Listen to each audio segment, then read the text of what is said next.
सबके लिए प्यार व करुणा हो और भगवान देखकर तुम शांत हो जाओ। आप सब में भगवान का भाव रखो तो आपके मन में शांति आए। गुण देखोगे तो गुण अंदर आएंगे।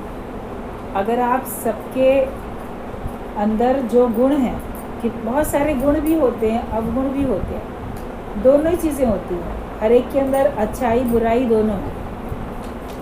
आप किसी के अंदर बुराइयां देखते हो तो वो आपके अंदर भी आती हैं, अच्छाई देखते हो तो अच्छाई अंदर आती है। क्योंकि जैसा हम देखते रहते हैं, जैसा सुनते रहते हैं, वैसे ही हम बनते रहते हैं। क्योंकि वही आप बोलेंगे भी और वैसे ही आचरण भी आप करोगे। सत्संग में आने के बाद देखो आप धीरे धीरे कैसे सत्संगी बन जाते हो। हर समय कानों में भगवान की बातें, ज्ञान की बातें वही सुनी, मुख से भी वही बोली, आँखों से भी देखने के लिए आपको भगवान का रूप ही मान के देखना है, ये बात पक्की कराई जाती है। सब में भगवान ही करके देखो, तो करते करते आप भी तो वैसे ही हो जाते हो। भगवान को जानते जानते आप भगवान का रूप बनते जाते हो। अपने अंदर अच्छाइयाँ भरो, और जो सद्गुण हैं वो बहुत बड़ी संपत्ति है। बाकी संपत्ति को तो इकट्ठा करने की कोशिश करते हो, लेकिन अपने अंदर अच्छे सद्गुणों को भरने का ये भी बहुत भाव होना चाहिए। भगवत गीता में भगवान ने दैवी संपदा के लक्षण और आसुरी संपदा के लक्षण बताए। आप लोग उसको ज़रूर पढ़ा करो, और उसमें जो दैवी गुण हैं, जो जो लक्षण बताए हैं, उससे आप अपनी तुलना करो कि वो सारे आपके अंदर अभी आ चुके हैं कि नहीं आए। नहीं आए हैं तो उन्हीं को भरो। एक अपने से ये मेहनत तो कर सकते हो कि अच्छा दैवी संपदा की ये लक्षण है, ये सारे लक्षण मेरे अंदर हैं, तो मैं इनको बनाए रखूँगा और इनको बढ़ाऊँगा। और अगर ये सारे नहीं है, कुछ हैं, तो जो नहीं है उनको मैं अर्जित करूँ या अपने अंदर से उनको मैं प्रकट करूँ और उसी में रहें। मतलब कि आप गुणों को तो अपनाते जाओ और दुर्गुणों को छोड़ते जाओ। जो आसुरी संपदा के लक्षण हैं उनका त्याग करते चले जाओ। ये अपने से सबको मेहनत करनी है। सत्संग सुन के ये मेहनत होती है। आप नहीं भी पढ़ते हो भगवत गीता या कोई और शास्त्र नहीं भी पढ़ते हो, सारे वेदों का, सारे शास्त्रों का सार गुरु की वाणी में हमको मिल जाता है। और अगर हम एक गुरु की आज्ञा मानने लगते हैं तो कहा जाता है आज्ञा मान सदा सुख पाए। अगर हम आज्ञा मानते हैं तो सदा सुख हमको मिलता है, और वचनों को मानने से ही हमारा जीवन बदलता है। ज्ञान के वचन रोज़ रोज़ हमको मिल रहे हैं, भरपूर मिल रहे हैं, उससे हमारा सबका जीवन बन रहा है। तो इसमें कभी भी लेने में भी कंजूसी नहीं करो, ना देने में। ज्ञान देने में कंजूसी नहीं, ज्ञान लेने में कंजूसी नहीं करो। और देखो तो सबके अंदर की अच्छाइयाँ देखो। हर एक में अच्छाई बुराई दोनों होती है। आपकी होनी चाहिए गुण ग्राहक दृष्टि, मतलब आप दूसरे के अंदर के गुणों के ग्राहक बनो, गुणों को लेने वाले बनो। गुण है उसमें, आपको दिखेंगे, अगर आप चाहोगे देखना तो दिखेंगे, और उन्हीं को लेने वाले बन जाओ। किसी की बुराई देख के मनुष्य बुराई बड़ी जल्दी कैच कर लेता है। फलाना चोरी कर रहा है, मैं भी चोरी कर लूँ। उसने रिश्वत ली, मैं भी ले लूँ। उसने झूठ बोला, मैं भी झूठ बोल दूँ। वो स्वार्थी है, हम भी स्वार्थी बन जाएंगे।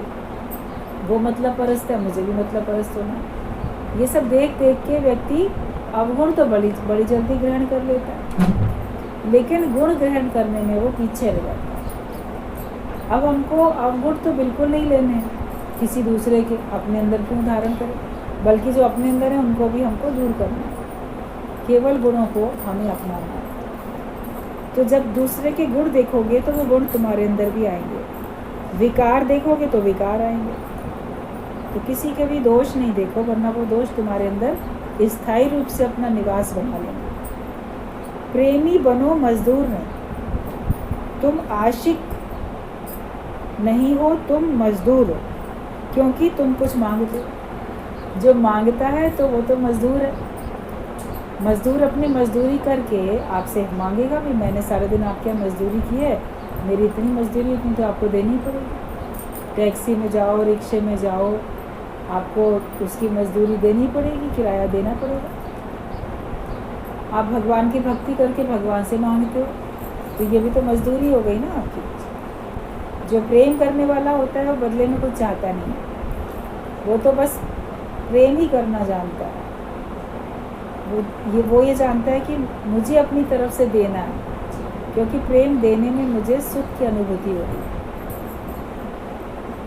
अगर मैं कोई मेरे से मेरा प्रेम स्वीकार कर रहा हो तो मुझे और अच्छा लग रहा है। तो भक्ति करने में भक्त को सुख की अनुभूति होती है। तो हम भगवान के प्रेमी बने, माया के प्रेमी तो बहुत बने हुए थे, अभी भगवान के बने। और प्रेमी नहीं, तुम्हें मजदूर मतलब प्रेमी बनना है, तुम्हें मजदूर नहीं बनना है। जब तू मांगता है फल मेरे को चाहिए तो तू मजदूर है। अगर हम भगवान से किसी भी कर्म का बदले में फल मांगते हैं तो समझ जाओ कि हम मजदूर हैं। जो भगवान का भक्त होता है उसके अंदर नहीं अभिमान और अहंकार भी नहीं है, बड़प्पन का और छोटेपन का भी अहंकार नहीं है। ना उसको बड़ेपन का अहंकार है, ना छोटेपन का अहंकार है, तो किसी प्रकार का भी अभिमान नहीं। संसार में हर एक को जो जिस स्थिति में है ना, उसको अपना बड़ा अहंकार है। जो मालिक होगा उसको अपना अहंकार होगा, तो जो नौकर होगा उसको अपना अहंकार होगा। बोलेगा मेरे बिना इनका काम नहीं चल सकता। वो आप बोलोगे ये तो छोटा है हमसे, आयु में छोटा है, पद में छोटा है, धन में छोटा है, स्टेटस में भी सब छोटा है, ये कास्ट में भी छोटा है, काम भी ये बहुत निम्न कोटि का करता है। लेकिन क्या उसको अहंकार नहीं है? उसको तुमसे ज़्यादा अहंकार है। छोटे को अपने छोटेपने का अहंकार, बड़े को अपने बड़ेपने का अहंकार है। जो भी आप मान लो जिसको, ये अपने को अभिमान से तो रहित होते नहीं। एक ज्ञानी ही निरभिमानी हो सकता है। तो ज्ञानी को किसी प्रकार का अहंकार नहीं होता है, बड़प्पन का भी और छोटेपन का अहंकार भी नहीं है। शत्रु मित्र मान अपमान में वो सम है। सर्दी गर्मी दुख सुख से ऊपर है, यानी सर्दी या गर्मी की शिकायत नहीं करता है। सर्दी गर्मी से ऊपर कैसे हो कि सर्दी और गर्मी की वो शिकायत नहीं करता। दुख सुख से ऊपर कैसे हो कि दुख सुख की वो शिकायत नहीं करता। वरना तो बहुत गर्मी है, कब गर्मी ख़त्म होगी, बड़ी सर्दी है, कब सर्दी ख़त्म होगी। इस बार गर्मी ज़्यादा पड़ी तो इस बार सर्दी ज़्यादा पड़ रही है, इस बार बरसात बहुत पड़ रही है। तो किसी भी मौसम का ज्ञानी शिकवा शिकायत नहीं करता, ना किसी परिस्थिति की वो शिकवा शिकायत करता, किसी प्रकार की शिकवा शिकायत नहीं करता। तो समझो कि वो सम है, कि जब वो सर्दी गर्मी की शिकायत नहीं करता। बाकी ऐसा नहीं है कि सर्दी में वो गर्मी के कपड़े पहन लेगा या गर्म कपड़े नहीं पहनेगा। कि हम तो सर्दी गर्मी में सम रहते हैं, तो सर्दी आई तो स्वेटर ना पहने, बीमार पड़ोगे। सम रहने का ये मतलब नहीं है कि आप गर्मियों में या सर्दियों में उनके मौसम के हिसाब से अपने को ना ढालो,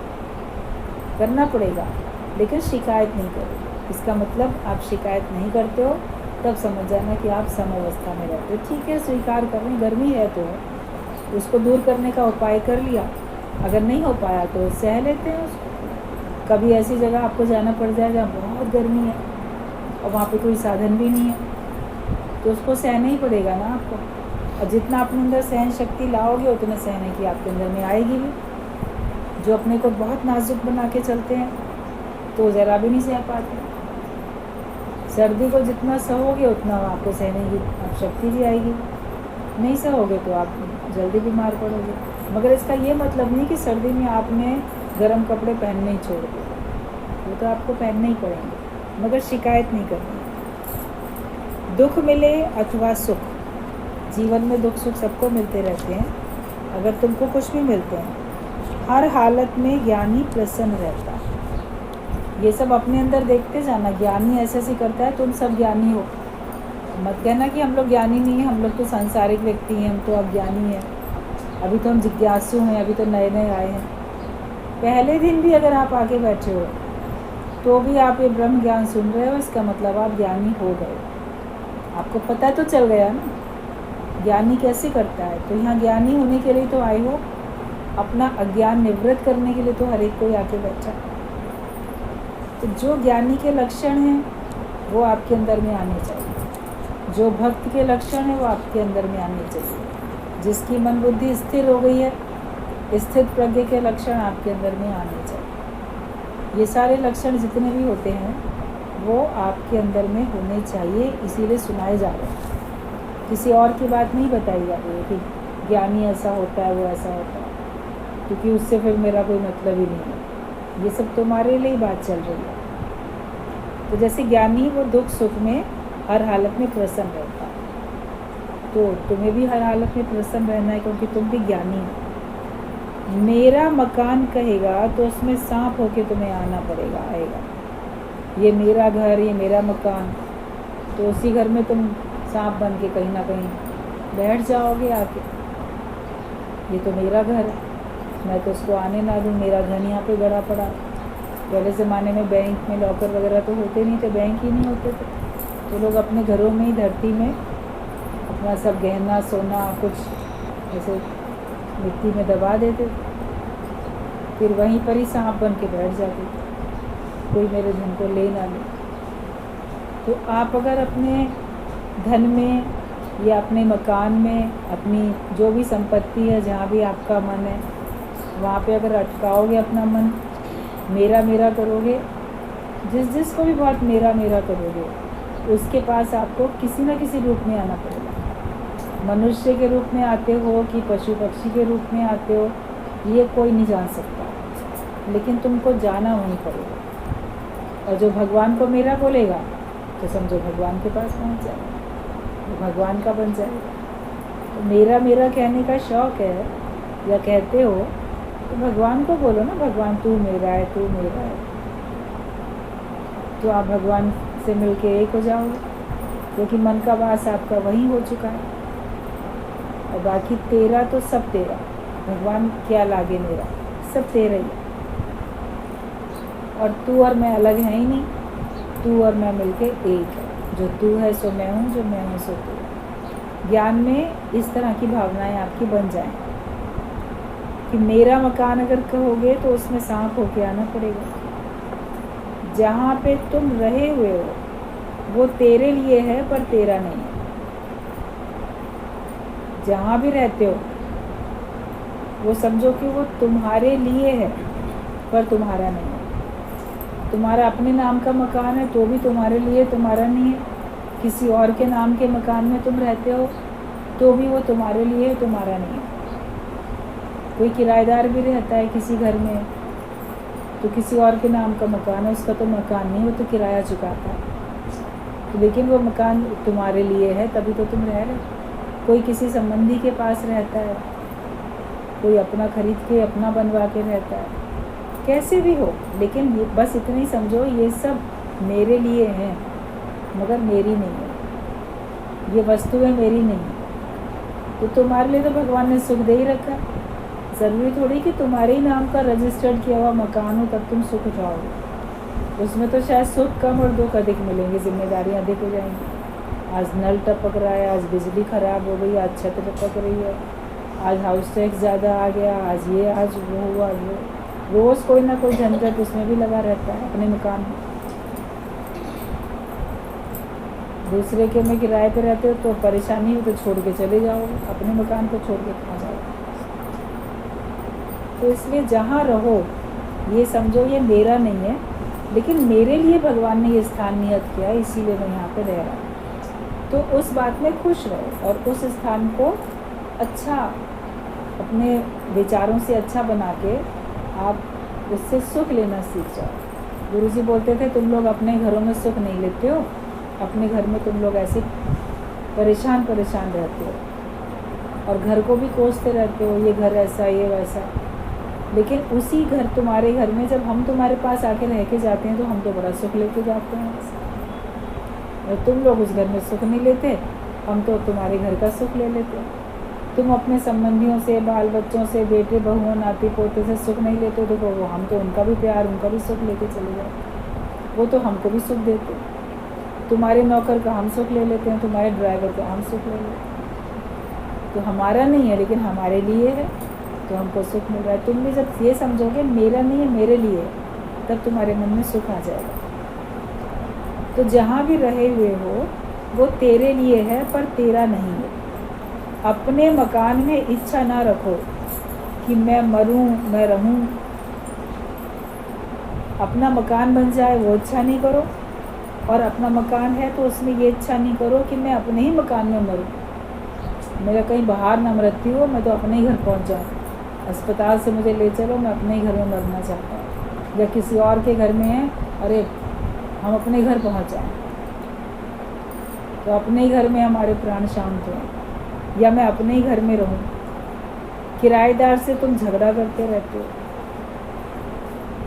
रहने के स्थान में ममता ना हो। जहाँ भी रहते हो, चाहे वो आपका अपना मकान है या किसी और का मकान, आप किराए पर रहते हो या संबंधी के पास या कहीं भी किसी आश्रम में रहते हो, जहाँ भी रहते हो वो भगवान का है, और भगवान ने तुम्हारे लिए चुन के तुमको वहाँ बिठाया। इस बात की तुम खुशी करो। आप भगवान की मूर्ति को कहीं भी रख देते हो, पूरे घर में कोई भी कोना बना लेते हो ना भगवान के लिए। कोई अलमारी बना लोगे, कोई जगह बना लोगे, कोई लकड़ी का छोटा सा मंदिर बना के उसको किसी भी जगह, पूरे घर में आपकी पसंद है, आप कहीं भी रख देते हो, तो भगवान तो क्या बोलेगा? कुछ कहता है कि मुझे इस कोने में क्यों रखा, मुझे उस कोने में क्यों रखा? जहाँ आपको सहूलियत हुई वहाँ आपने भगवान की मूर्ति भी वहीं रख दी, तो भगवान भी वहीं से आपको, आप पूजा कर लेते हो, भगवान वहीं से आपको सुख दे देते हैं, आशीर्वाद दे देते हैं, आपकी प्रार्थना वहीं से सुन लेते हैं। तो तुमको भगवान ने जहाँ रखा है, तुम क्यों नहीं भगवान से अपनी लौ लगा के बैठते? तुम क्यों नहीं खुश हो? तुम्हारे स्थान पे तुमने भगवान को जहाँ रखा, भगवान खुश है, तो भगवान ने तुमको जहाँ रखा वहाँ तुम खुश क्यों नहीं? कहीं भी मंदिर बन जाते हैं, कहीं भी कुछ हुआ। हमने देखा सड़क पे बन गया कोई मंदिर, और वो भी दीवार एक बीच में है, एक तरफ सुलभ शौचालय और उसी दीवार की दूसरी साइड मंदिर। अब क्यों वहाँ मंदिर बना दिया गया? क्यों बना? आश्चर्य की बात लग रही थी। वरना जहाँ पे सुलभ शौचालय बना हुआ है उसके जस्ट बगल में उसी दीवार के एक साइड में मंदिर बनाने का तो कोई मतलब नहीं था। वहाँ भी मूर्ति लगा दी लोगों ने। अब ज़मीन घेरने के लिए या किस वजह से, वो तो उसके डिटेल में हम जाते नहीं और न जाएं, मगर कहने का मतलब ये कि वहाँ भी भगवान को रख दिया, तो भगवान तो वहाँ भी विराजमान बैठा हुआ। भगवान वहाँ से मूर्ति को गायब नहीं कर दिया भगवान ने वहाँ से, या ऐसा कुछ नहीं कर दिया कि हम यहाँ पे नहीं रहेंगे। आपने जहाँ रख दिया वहाँ भगवान रहेगा। ऐसी भी जगह पे रह जाता है। शमशान घाट में भी मंदिर बन जाता है। आपको लगता है कि वहाँ पे सिर्फ मुर्दे ही रहेंगे, वहीं जाएंगे, वो तो बड़ी अपवित्र जगह है। सुलभ शौचालय अपवित्र जगह है, उसके बगल में क्यों भगवान के मंदिर बन गए? या अस्पताल में क्यों बन गए? वहाँ तो इतनी बीमार और मौत होती रहती है। हॉस्पिटल के अंदर भी भगवान की मूर्ति, भगवान का मंदिर बन जाता है। शमशान घाट में भी बन जाता है, सब जगह कहीं भी बन जाता है। वीराने में भी बन जाता है, जहाँ कोई नहीं, सुनसान जगह वहाँ भी बन जाते हैं, या बड़ी भीड़ भाड़ वाले इलाके में कहीं भी बन जाते हैं। तो भगवान वहाँ विराजमान है। तुमको जहाँ रखा तुम वहाँ खुश हो। जहाँ नाथ रख दोगे वहीं खुश रहो। अगर आप खुश रहना सीख जाओ तो भगवान आपकी सारी मनोकामनाएं पूरी कर देगा। लेकिन अगर आप खुश नहीं रहते हो तो आप देखते हो आपकी मनोकामनाएं पूरी नहीं हो रही, क्योंकि भगवान सोचता है कि कितना नाशुक्र इंसान है, इसको मैंने इतना सब दिया, उसका शुक्र नहीं मना रहा है और मेरे से चाह रहा है। तो पहले शुक्र मनाए, सीख जाए जो दिया है उसका तो गुणगान करे, तब तो उसको और दें। आप ऐसे ही और मांगते रहते हो भगवान से। तो जहाँ भगवान ने रख दिया वहाँ पे ज्ञानी खुश रहता है, और रहने के स्थान में ममता भी नहीं होती है। जहाँ भी आप रहते हो वहाँ पे फिर अटकाव भी नहीं है, वरना जहाँ रहते हैं वहाँ से बड़ी ममता हो जाती है। उस जगह से कोई आपको हटाए तो आपको बड़ा बुरा लगता है। आपने अपने ही घर में आपका कोई एक रूम आपने ले रखा है, अगर कोई बोले ये वाला रूम अब हमें दे दो, तुम दूसरे रूम में रहो, उस वाले रूम में शिफ्ट हो जाओ, उसमें भी दिक्कत आएगी। मेरा तो ये वाला रूम है ना, ये दूर, वो तो उसका है, या मैं फ़लाने रूम में अब क्यों शिफ्ट हो जाऊँ, मैं तो कितने साल से इसी रूम में था। तो ज्ञानी को रहने के स्थान में ममता नहीं होती। उसको जहाँ भगवान रख देते हैं वो वहीं पे भगवान की भक्ति कर लेता है। उसको तो भगवान की भक्ति करने से ही मतलब है और कुछ मतलब नहीं है। रहने के स्थान में ममता ना हो। सारी सृष्टि परमात्मा की है, तेरा कुछ है ही नहीं। अपने साथ क्या क्या लाया था ये सोचो, तुम अपने साथ क्या क्या लाए थे, और फिर कितना द्वेष और कितना द्वेष तुम रखते हो। अपने साथ कुछ लाए भी नहीं थे, उसके बावजूद भी तुम कितना द्वेष करते हो और कितना द्वेष रखते हो। जो मिला यहीं से मिला और जो है वो यहीं छोड़ कर ही जाओ। उसके बावजूद भी ये मेरा घर, तुम्हारा नहीं है, तुम चले जाओ। ये कमरा मेरा, तुम्हारा नहीं है, तुम यहाँ से निकलो। या अब मैं आ गया, अब मैं इसको लूँगा, तुमको हटना पड़ेगा। बहुत रहने के जगह में तो बड़े झगड़े होते हैं। लेकिन जो भी ज्ञानवान है वो रहने के स्थान में ममता नहीं रखता। उसको भगवान जहाँ रख देते हैं वो रह लेता है और भगवान की भक्ति में वो लीन रहता है। वो ये सोचता है कि सारी सृष्टि मेरी है, मेरा तो अपना कुछ भी नहीं है। तो ना उसके पास द्वेष है ना द्वेष है। कोई लखपति करोड़पति भी होगा तो खाएगा कितना? आप एक टाइम में जो भोजन करोगे, आपके पास कम पैसे थे या आपके पास अधिक हैं? आपके पास, आप लखपति थे या आप करोड़पति बन गए, अरबपति बन गए, मान लो बहुत प्रॉपर्टी हो गई, मगर जो आपकी डाइट है, खाओगे तो आप उतना ही खाना ना, उससे तो अधिक नहीं खाओगे। फूड चेंज आप हो सकता है ज़्यादा से ज़्यादा कर पाओ, लेकिन फिर भी जो सूट करेगा वही तो खा पाओगे। बहुत अमीर होने के बाद भी आपको जो हेल्थ वाइज जो आपको ठीक लगेगा वही तो खाओगे ना। जितना आपको आपका शरीर परमिट करेगा उतना ही खाओगे। बाकी धन तो बहुत है। कम था तो भी आपने पेट भर के खाया था, अधिक हो जाता है तो भी आप पेट भर के खाते हो। और अगर प्रारब्ध में नहीं है तो घर में तो बहुत है, मगर आप हजम नहीं कर सकते, आपको भूख ही नहीं लगेगी, आप खा ही नहीं सकते। तो आप कितने भी पैसे वाले बन जाओ तो तुम खाओगे कितना? उतना ही तो खाओगे ना जितना तुम्हारा है हिसाब किताब। बाकी सारा दिन इच्छा वासना रखकर अपना जन्म गंवाते हो। ज्ञानी एकाग्र वृत्ति में रहता है, विक्षेप में नहीं आता। अगर आप ज्ञानी हो तो आप एकाग्रता में रहो, एकाग्र वृत्ति में रहो। मन विक्षेपता में नहीं आना चाहिए। आपका मन हर समय विक्षेपता में आता है, हर समय खिन्न होता रहता है, हर समय परेशान रहते हो। दूसरे का व्यवहार, दूसरे की बातें आपको हर समय अंदर अंदर उलझाती रहती हैं और आप उसमें खुश नहीं रहते। तो इसका मतलब आप ज्ञानी नहीं हो। जो ज्ञानी होगा वो अपनी एकाग्र वृत्ति में रहेगा।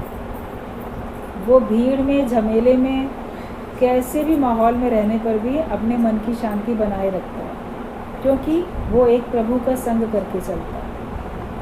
अज्ञानी व्यक्ति भगवान का संग नहीं करते, वो मन का और संसार वालों का संग करते हैं। अपने मन में सारा संसार बसा के बैठे हैं, इसीलिए उनकी वृत्ति खंडित होती रहती है और विक्षेपता आती है। तो ज्ञानी एकाग्र वृत्ति में रहता है, विक्षेप में नहीं आता है। देह भी जड़ है जैसे दीवार, तो उसे भी क्या गाली लगी, क्या अपमान लगता है?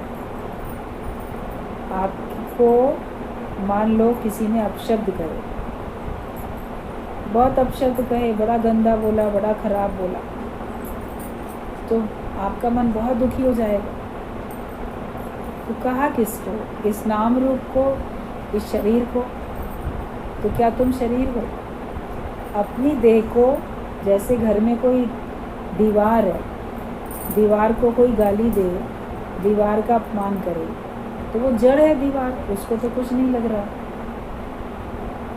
तो शरीर भी तुम्हारा ऐसा बनाओ कि जड़ है, इसको बोला जा रहा है और मुझे कुछ लग ही नहीं रहा है। चेतन तो मैं हूँ ना, मुझे क्यों लग रहा है? मुझ आत्मा को तो कोई गाली दे ही नहीं रहा, मुझ आत्मा का तो कोई अपमान कर ही नहीं रहा, क्योंकि मुझ आत्मा को कोई जान ही नहीं रहा, पहचानता ही नहीं है। जो पहचान लेगा वो अपमान करेगा ही नहीं। जो नहीं पहचानता है वो केवल देह को जानता है, नाम रूप को जानता है, संबंध को, रिश्ते को जानता है, तो उसी के हिसाब से व्यवहार करता है। तो ज्ञानी उसमें अपने मन को उलझाता नहीं, अपने मन को दुखी नहीं करता है। वो ये जानता है कि ये देह भी जड़ है जैसे दीवार, तो उसे क्या गाली लगती है? तो उसको लग ही नहीं रही गाली। क्या अपमान लगता है? तुम्हें अपमान क्यों लगता है? तुम्हें नहीं लगना चाहिए। अपमान लगता है तेरे अहंकार, तुम्हारे अंदर अहम भाव है, तुम्हारे अंदर जीव भाव है, इसीलिए अपमान लगता है। और अगर तुम्हारा जीव भाव खत्म हो चुका है, तुम आत्म भाव में आ चुके हो, तो तुम्हें ना दुख लगेगा, ना गाली, ना अपमान, कुछ भी लगेगा नहीं। रावण ने भी अहंकार किया, उसको 10 शीश यानी 10 इंद्रियों का अहंकार था, 10 गुना अहंकार था उसको, जैसे 10 इंद्रियों का भी अहंकार। गुरु तेरा 10 शीश उतार लेता, मन इंद्रियों के राजा को ही खलास कर देता। तो मन जीते जग जीत, गुरु तुम्हारा अहंकार खत्म करता है, अहम भाव। फिर तुम्हें कोई कुछ कहता रहे, तुम्हें कुछ असर ही नहीं होने वाला। लोग बोलेंगे ये तो बिल्कुल चिकना घड़ा बन गया, इसको तो कुछ असर होता ही नहीं, इनको कुछ भी बोलो इन्हें लगता ही नहीं। आप महसूस करोगे कि आपको कुछ लगता ही नहीं है, क्योंकि हम इन सब बातों से बहुत परे उठ चुके हैं, ऊंचे उठ चुके हैं, बहुत दूर जा चुके हैं। ये सब सांसारिक बातें अब मेरे मतलब की नहीं है। गुरु ने तुम्हारा अहम खत्म किया, और जो मन और इंद्रियों का जो राजा बन के बैठा था जीव, उस जीव को ही खत्म कर दिया। मन को जीत लिया तो तुम जगत जीत बन जाते हो। तुम जो सुनते हो वही तो मनन करते हो। ज्ञान सुनो तो ज्ञान का मनन करो, जगत की बातें सुनो ही नहीं। गुरुजी बोलते थे अगर अपने दोनों कानों में तो बड़ी बड़ी घंटियाँ बांध लो, और फिर इनकार में अपना सर हिलाओ, तो टन टन टन टन आवाज़ें कितनी आएंगी। तो कोई और कुछ बोल रहा है तो तुम्हें सुनाई देगा क्या? तो अपने मन ही मन में कोई कुछ भी बोल रहा है, तुम इनकार की घंटी बजाते जाओ, तो तुम्हें कुछ भी सुनाई नहीं देगा। कई मंदिर में बहुत घंटे बजते हैं तो आपको कोई बात नहीं सुनाई देती। तो अपने दोनों कानों में एक अदृश्य घंटियाँ बांध के रखो। कोई अज्ञानता की बातें बोले तो आप बोलो इनकार, इनकार में सर हिला लो टन टन टन टन। कोई तुम्हें आवाज़ उसकी सुनाई नहीं देगी, तुम्हारे अंदर वो बात जाएगी ही नहीं, तो फिर तुम्हें कोई तकलीफ भी नहीं होगी। तो सुनो तो केवल ज्ञान सुनो। तो जो मनन करता है, जो सुनते हो वही तो मनन करते हो। तो ज्ञान सुनो तो ज्ञान का मनन चले तुम्हारा। और ऐसा मननशील पुरुष मेरे को प्यारा है। भगवान ने कहा है जो ज्ञान का ही मनन करता है वही मुझे प्यारा। तुम सारा दिन माया का मनन करते हो, माया का चिंतन करते हो, तो भगवान के प्यारे थोड़ी बनो। अगर तुम भगवान की चर्चा करो, भगवान का चिंतन करो, तो भगवान के प्रिय बनोगे। तो मननशील पुरुष जो भगवान का मनन करता है वही भगवान को प्यारा है। मेरे परायण जैसे पतिव्रता स्त्री पुरुष परायण आधारित है कि मेरा पति कैसे राजी रहे। एक से भी द्वेष किया माना जैसे भगवान से द्वेष किया, तो भगवान कैसे राजी रहेगा। जो पतिव्रता स्त्री होती है वो हमेशा ये विचार रखती है कि मेरा पति कैसे मेरे से राज़ी रहे, खुश रहे, और मेरे किसी भी कर्म से उसको तकलीफ़ ना हो, उसकी प्रसन्नता का ख्याल रखती है, और उसके अतिरिक्त वो किसी और से प्रेम नहीं करती है। तो ऐसे ही भगवान के परायण होकर भगवान का भक्त जीता है कि भगवान के अतिरिक्त वो किसी और से प्रेम नहीं करता, और वो भगवान के परायण होकर जीता है, मतलब भगवान की प्रसन्नता के लिए जीता है। एक भी कर्म ऐसा नहीं करता जिससे भगवान अप्रसन्न हो जाए। तो अगर हम किसी से भी द्वेष करेंगे तो भगवान तो राज़ी नहीं होंगे, वो तो अप्रसन्न हो जाएंगे, तो तुम भगवान के परायण नहीं हो सकते। मतलब सर्व से प्रेम करोगे तभी तुम सच्चे भक्त हो, और तभी भगवान भी तुमको पसंद करेंगे। अगर किसी एक से भी द्वेष किया, तो जैसे मान लो भगवान से द्वेष किया, तो फिर भगवान के परायण भक्त तुम कैसे बनो। मेरे को ही सब जगह देखो, मेरे को ही ध्यान में रखे कि मेरा भगवान कैसे राज़ी रहेगा। और भगवान राज़ी तब होगा जब तू ईगो लेस होगा, मतलब अपने ईगो को लेस करो, माइनस कर दो, अहंकार को अपने समाप्त कर दो। जैसे स्त्री पति के लिए ही जीती है, ऐसे भक्त भगवान के लिए ही जीता है। वो धर्म में अमृत, वो ऐसे अपने धर्म में रहता है, भगवान के ज्ञान में, उसी अमृत का पान करता है। जो भक्त के लक्षण है वैसे में रहता है, मैं उसको प्रिय हूँ, वो मेरे को प्रिय है। सर्व में मेरे को ही देखो। भगवान ने तो यही बात बोली है भगवद गीता में कि भगवान का भक्त कैसा होता है और कौन सा भक्त मुझे प्रिय है। तो अपने प्रिय भक्त के लक्षण बताए हैं। आपको वैसा ही प्रिय भक्त बनना है कि हम केवल भगवान के लिए जिएं और जो भक्त के लक्षण हैं वो हमारे अंदर में आ जाए।